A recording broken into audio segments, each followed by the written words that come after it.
Hello সবাইকে, আজকে অনেকদিন পরে তোমাদের সাথে আবারও একটা লং ভিডিও শেয়ার করছি। তো আজকের এই ভিডিওতে আমি আমার নাইট স্টাডি ব্লগ শেয়ার করব।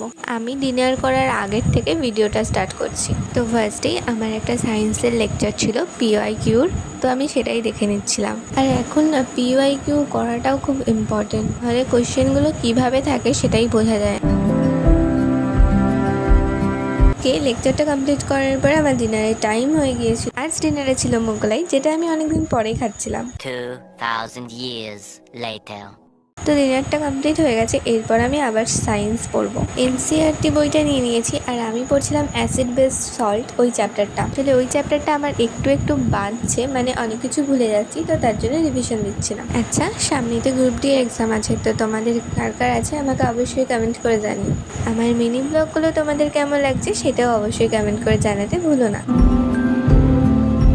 দেন সায়েন্সটা কমপ্লিট করার পর আমার মকে কিছু কোশ্চেন আটকেছিল, আমি সেটাই অ্যানালাইসিস করছিলাম সায়েন্সে। তো আমার ওই সায়েন্সটা কমপ্লিট করতে লেগেছিল প্রায় 30 মিনিটের একটু বেশি। তো এখন বেজেছিল 12:15।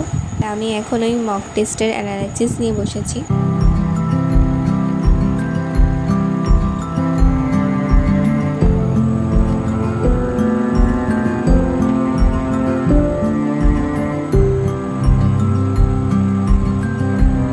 2000 years later.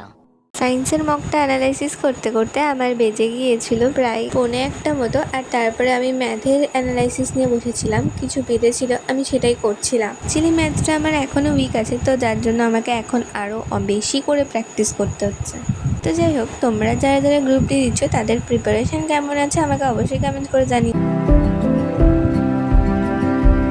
ম্যাথ করতে করতে ওই 1:15 মতো বেজে গিয়েছিল। তো এরপর বায়োলজির একটা চ্যাপ্টার পড়েছিলাম আমি, কিন্তু সেটার আর ভিডিও ক্যাপচার করা হয়নি। সেটা করে ওই প্রায় 2টো মতো বেজে গিয়েছিল। তারপর আমি আর ভিডিওটা কন্টিনিউ করিনি। আজকের ভিডিওটা এখানে এন্ড করলাম, দেখা হবে আবার পরের ভিডিওতে।